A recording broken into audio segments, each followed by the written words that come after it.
It isn't so uncommon, the wooden grinding of wheels against gravel, the pops as pebbles are crushed against one another and spat into the air, trot of hooves, and the smell of horse dung the wagons carry with them.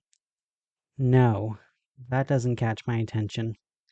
They're merely integrated, sneaking in through the window at night, coming to rest on my pillow, and whispering new dreams into my head. Dreams of a white-covered carriage and a handsome, humble craftsman extending his hand to me to pull me in with him and take me somewhere fantastic. No, these ordinary sounds only lull me deeper. It is the hooting and hollering that wakes me up proper. My eyes crack open and I wonder if the pub down the street has left its doors ajar. But as I listen to the night, it only fills with more and more cheering. I sit up. Celebrations? At this time of night? I look out my window at the looming orange moon, shifting as if it were in an amorphous smoke of the house next door. Midnight, at least. An unholy hour to be awake for any girl my age. My heavy head urges me back to sleep, and I nearly follow it, curiosity dwindling, before my nose catches onto a peculiar aroma. One or two deep huffs of air, and all of my senses come back at full. Awake, alert, and excited. There is a moment's pause as I listen to the night, and my body regains its energy. The occasion calls for stealth. Mother wouldn't be so happy to finding me wasting my youth on nightly strolls again. I get out of my bed and imagine my feet as mouse paws.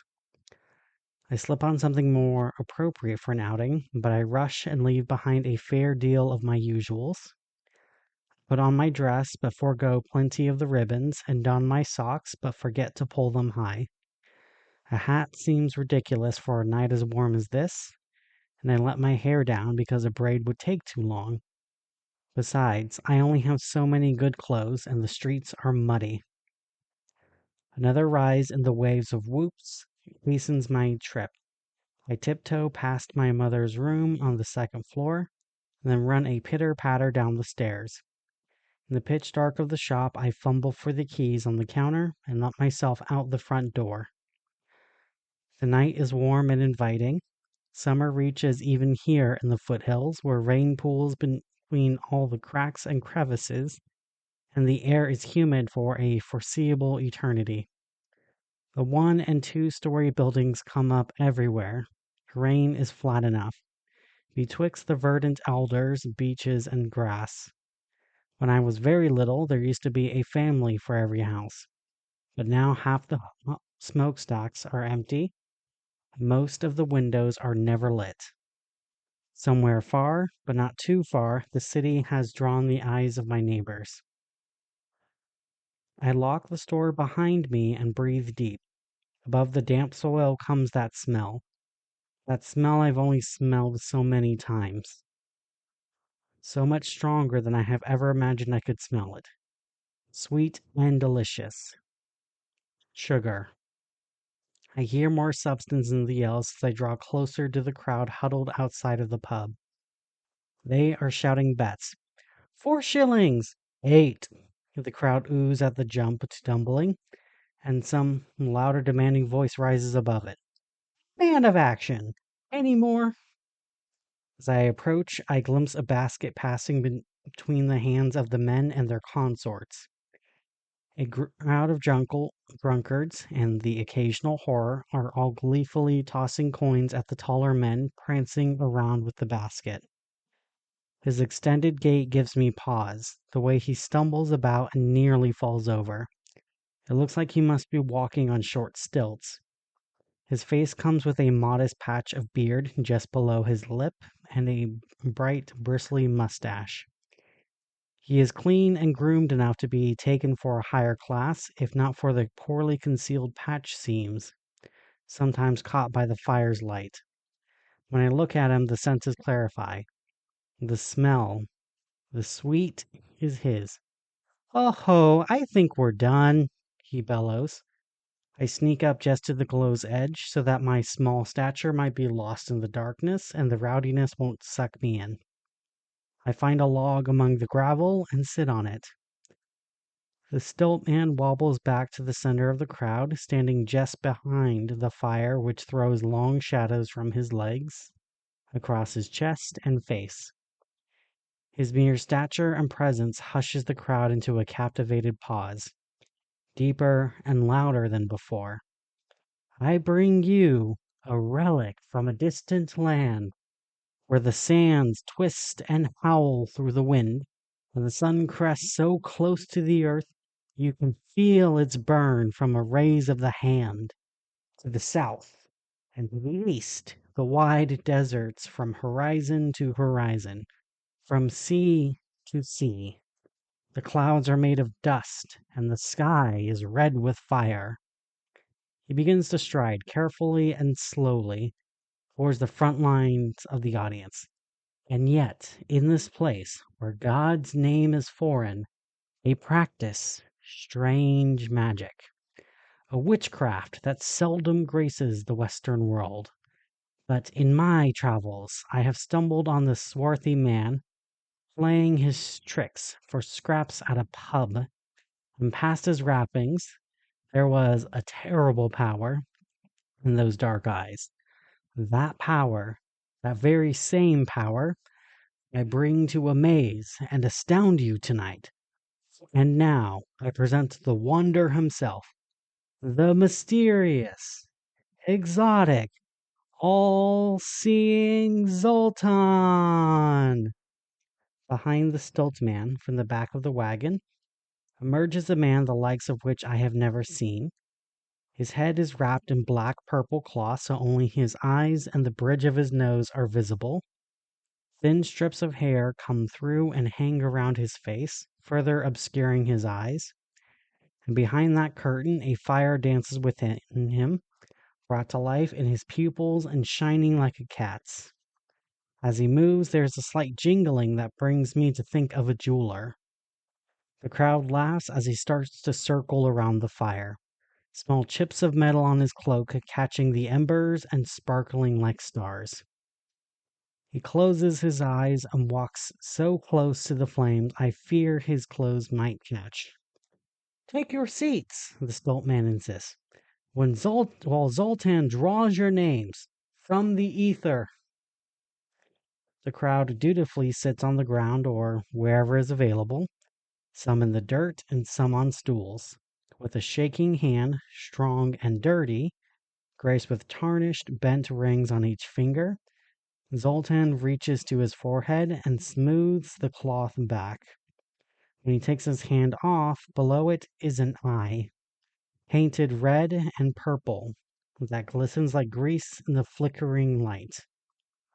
Zoltan starts making great motions with his hands, extended to the crowd like he really is pulling names out of people's heads.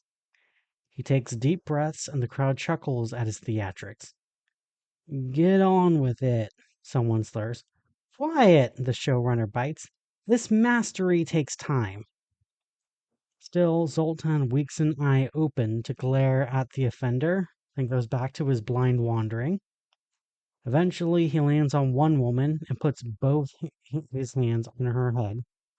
The man with his arm around her seems to lean in to slap him off, but before he can, "Audrey Smith," Zoltan announces. The lady looks around with a stupid smile on her face, her mouth agape. "Hey, any girlie can have that." Zoltan points to the interruption. "Nick Callahan!" That shuts him up quick. Zoltan continues around the circle, either in order or singling someone out if they erupt. "Padgrade Odelia, Fergus, Samuel, Jack Arbner, Edmund Vigna." He turns his name to someone milling around the back. You wouldn't like it if I said your name." The eyes turn and the man chuckles and waved a hand at Zoltan, confirming his suspicion. The crowd oohs, and soon people have forgotten all about the wager and are simply raising their hand, asking that Zoltan guess their name. "Albert!" And my wife's? Maurice, my daughter. Trick question, Zoltan states and turns away from him with some flair. She isn't born yet. Another round of pointing and naming. Aubrey, Elmer, Leon Fletcher. And that one, Zoltan seems to reach above the crowd to point at. Selma Bridgers. The crowd parts in their own sloppy, clumsy way, so that no one stands between myself and Zoltan. His finger unerring, his stance like a fancy swordsman, so that his side is to me, and his chin is turned up. Ho, ho, ho! The stilt man reminds me of his presence. A young girl has stumbled into our midst. And what are you doing up so late? I stand and stutter. Me? I... The stilt man strides up to me, he looking wildly off balance, and yet staying upright the full time until he is just in front of me.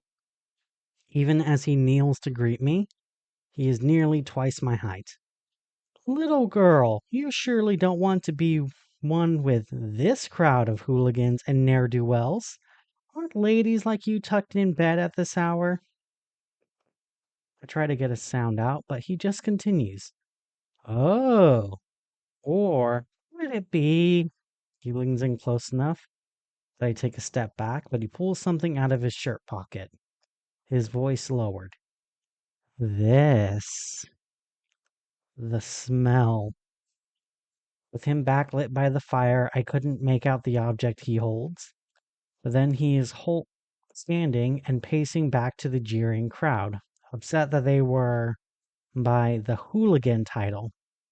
But where he goes, he leaves a trail, and I and the ant, follow the pheromone.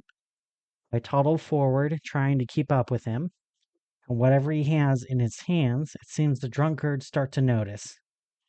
More of the good stuff, one astutely observes. Didn't you run out? The stilt man doesn't respond, and Zoltan obediently relinquishes the spotlight. His glittering cloak the only giveaway of his presence behind the silhouettes of the crowd he began to circle. Ran out? There's always room for dessert. And we have a special guest now. Now, don't we? Once I am well within the boundaries of the audience, he leans down again, and I see that he is holding a single candied nut, like those I remember from Christmas. Just this? My eyes widen. Such a smell from so small a thing. But I must have it. My hand reaches out, and he gingerly places the candy into my palm. The audience boos my special treatment. The stilt man ignores them, only watching me chew. It is like nothing I've ever tasted, sweet beyond compare, to such a degree my teeth hurt. Its surface coats my mouth like a popped grape. Its juice is nutty and decadent and overwhelming. For a moment, I can only imagine that I have eaten that which belonged only to royalty, that I have stolen from some forbidden wealth and would soon be punished. But instead, a warm feeling fills my body from head to toe. I feel my cheeks flush and my head fill with air. I nearly fall, but stick out a foot to catch myself. Whoa, the little lady has a little tolerance, doesn't she? The worlds swirl in my head like they are from another place, and everything left is taste. The colors in my world become coated with candy. The fire's rising smoke turned into a cottony pink cloud. The patchwork soup of the platform man dissolves into wild shapes that play and champ at each other. And when he speaks, the mouth sheds light like a jack-o'-lantern's. He grabs my arm to keep me on my feet, and then he shakes his head while somewhere far away, a mob craves the very candy he has given me. No more, he fends them off. She's a special guest. My daughter, my heavens, if I knew you would be so rowdy, I wouldn't have made her part of the act. I can't argue, because I haven't the head to tell if he's right or wrong. He lifts me up and puts me on his back, like he's protecting me from a pack of wolves. With my head so light, he feels like a mountain, like he is lifting me into the heavens. And I am at once afraid of the fall back down. I begin to mewl and moan as best as I can, with my world so distorted and my muscles so disobedient of my commands. And he seems to interpret this as my fear of the drunken fools. Well then, our act must be on the road at once. You people simply can't control yourselves. Toodaloo, and may we never meet again. He waves Zoltan over, who looks like a spattering of the cosmos itself. We all retreat into the wagon through the back. As we enter, the smell becomes more than mere scent, but the air itself. It's like we step into a sugar oven. The air is warm and intoxicating, so much so that I nearly faint. Ah, our little lady is heavy. Zoltan, lay out some sheets for her. And Hare, pull us out of here. We've collected our dues tonight. I don't want to remain for the aftermath. I moan, trying to get some kind of word to come out. Where are we going? I need to be home. But nothing happens. What's our change look like? Enough for a feast the next town over and a cleaning of Our Lady's hooves. Astounding, the stilt man says, placing me on some bench where I slump over immediately, only able to gently wave my hands outstretched in front of my face and watch the fingers turn from 10 to 20 to 30 until I blink the duplicates away. I feel something gentle and wooling cut me from my shoulders to my feet. There, Zoltan says. I close my eyes. Make it go away, I silently wish. Make it go away. Make it go away. My head spins no matter how much I will against it. Make this all go away. There, the stilt man agrees. She can sleep the sugar off. Leave her be. Their voices start to get very far away. What do we do with her? Zoltan asks. There's a pause, or maybe I sleep out of consciousness for a second before I hear the response. Hare, find somewhere discreet for the night. Cricket song. Wet leaves on my left cheek. I'm lying down somewhere dark, light from the corners of my vision, my ears tuned to voice tones. An animal is so hard to train. Do you see what I'm saying? Some mumbles of agreement. I blink my eyes. My head is still light, but clearer. My mouth doesn't respond to my wants, and neither does the rest of my body. However, in what little wiggling I can accomplish, I quickly come against restraints. She's awake, some new voice says. Thank you, Hare. I never would have known.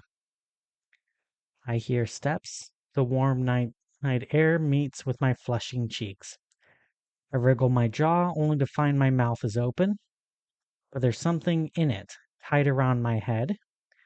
I create some kind of sound, weak as it is, a moan or some such, up from my sternum. Well, any idea? The showrunner asks. Any other ideas? My ankles are bound and my wrists are tied behind my back. The dirt meets my skin from my temple to my feet. Fear starts to crowd out the lingering effects of the candy, and my muscles tense. I can see nothing but some shifting shadows from the flickering light of a lantern behind me. A toddler's squeal comes from my throat, and I start to fight hard against the restraints, only accomplishing a change in position, from my side to prone. All right. I hear the rubbing of two pieces of wood together. It appears I didn't hire conversationalists, did I? I start to find some kind of rhythm in squirming, which makes me gain ground against their voices. Progress, meaning direction. I start to move as fast as I can, like a little worm who's never been a worm before, pushing against the dirt and towards whatever else. A boot is shoved underneath my stomach and flips me onto my back. Above me, there is the stilt man, without his stilts. The traveling entertainer. A lantern from some other light source illuminates only the right side of his face, but his eyes catch some flick of the fire to give them orange glimmering pupils that stare down at me through the thick fog of terror and drug. You all lack vision, he says. He takes one deep breath and then crouches down. I try to wiggle away, but he places his hands on my shoulders and pushes me back into the earth, pinning me. His orange eyes spear through my head. I try my best to look away, but only when I close my eyes can I escape that awful gaze. He studies me like the men study meat at the butcher. Hello, you, he whispers, almost only breathes. For a moment, he only looks at me. I hear the shuffling of feet from somewhere. Above me to my right, there is a cough, and the entertainer looks up, his mustache catching on the light, hanging in the air with a perfect coil. Do you need help? Hare asks. Hmm? His eyes return to me. No, I'm just getting a sense of our newest addition. Selma. Hello, Selma. I'm Herman Fuller, and I get the sense that we are going to get along swimmingly. I'm giving you the opportunity to be part of something bigger, something grander, a spectacle for the world to see and love. Only we have to make you something lovable first. And well, that process isn't so easy. He holds something up to the lantern light that I can't quite make out. In other words, sorry for the gag, and you may feel a little pinch. I scream as the wooden blade goes through my right side and out the back. I scream again as the second one mirrors it, and both pin me to the forest floor. My vision swims, and my world loses itself to the shearing of my flesh and the pooling blood underneath my bare back. He stands above me, impassive, though I can hardly make him out past the tears pooling in my eyes. Zoltan, come here. He leaves my vision. Every motion, every straining of muscle only pulls at the wounds in my loins. The new orifice is leaking my lifeblood. I cry and screech, but the gag muffles my attempts. I hear some kind of physicality. Here. I need you to be here for this. You aren't the first, Zoltan, and if you're lucky, you can be the last. Do you understand me? A pause. The crickets have ceased their calls to cede the stage to my suffering.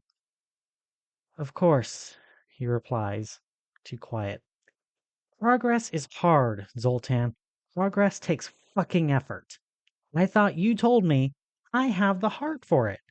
I thought you told me I have the gift. Now come here, Zoltan, and look at it. Look at progress. Look at it in the eyes. My cries redouble as the boot stomps the blade further into my side, sawing through tissue as it goes. Just you wait. One day, this will be a whole industry. Someone can be on the ground using their hands, and I'll call the shots. But you have to work hard to never work again. And the work? Oh, the work. He crouches down and rests both hands on the handles of the wooden knives, staring into my face of agony again. I'm not very practiced at growing fur. Selma, I declare that you will then be our fantastically intelligent pig. I think that will really sell on the flyers. Don't you? His fingers drum on the handles, and then he stands again. He breathes deep and pumps his arms back and forth.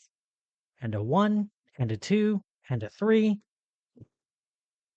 He plummets his hands into my stomach with such force that I immediately vomit and begin to choke.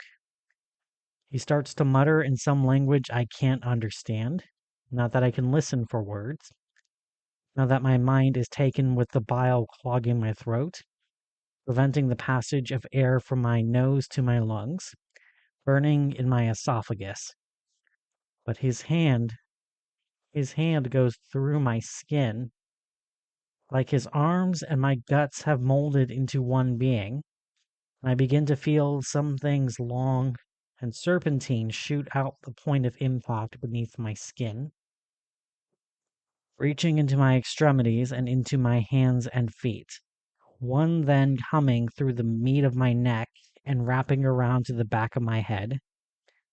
His muttering continues, and the blades begin to burn. My body changes. First, my belly expands. I swell like a balloon, starting with my stomach, but the bloat reaches up to my chest, then starts to blow through my neck. Once the transformation reaches my head, something worse begins to happen. My cheeks extend, and I can feel my bones stretch and break and reform and stretch again. The bridge of my nose pulls forward like a sapling reaching towards the sun, and my nose turns up at the end, where there forms a flat face. My eyes drift to the side of my head, and my ears pull up to the top. My cries start to change their tone, from garbled screams to squeals. My limbs pull at their restraints as their sockets stretch and their flexibility limits. My wrists break free, pulling in front of me as they're angled up towards the sky, and at their ends my fingers are encased together in new hooves, made from my expanding fingernails. My legs soon follow suit as the back end of my spine grows and pushes against my skin, fracturing and stretching and healing and fracturing again. As soon as it started, it stops. The tendrils whip back to their point of origin, and his hand pulls out of my putty-like stomach, which in their absence hardens into something closer to skin. He stands to full height and looks down at me, my still human eyes leaking tears from some new system I'm not familiar with. My stubby arms turned to legs waving in the air, my inhale snorting and squealing. He breathes heavily. Well, that was unpleasant. He brushes some dirt off his pants where he knelt on the ground. He turns to his compatriots. Eh? Looks like a pig? I hear some grunts of affirmation. I stop making noise and just lay there, breathing heavily, my lungs weighted by my new layers of fat. Everything feels wrong. Good. Maybe we can make it walk on two legs or do math. The fantastically intelligent pig. Let's think of a name on the ride. Here, go drag it into the wagon. It should be too tired to fight you. He's right. I don't have enough control of my body to fight him. Hare heaves my rotund figure with ease and carries me back into the cart. Along the way, the entertainer unties my gag and throws it to the ground, coated as it is in bile. They toss me in, and Hare goes around to the front. The cart begins to move as the entertainer and Zoltan sit on either side of me. I just lay and heave. How's this, Zoltan? Herman Fuller's precocious prancing pig, eh? The pause is pregnant. I like it, Zoltan replies. Herman takes one sharp breath, then reaches over me to pat Zoltan on the cheek. I knew you'd come around. Leans back in his seat and spreads his arms along the headrest, then takes his glittering eyes and looks down towards me. We'll all be big one day. You just wait and see.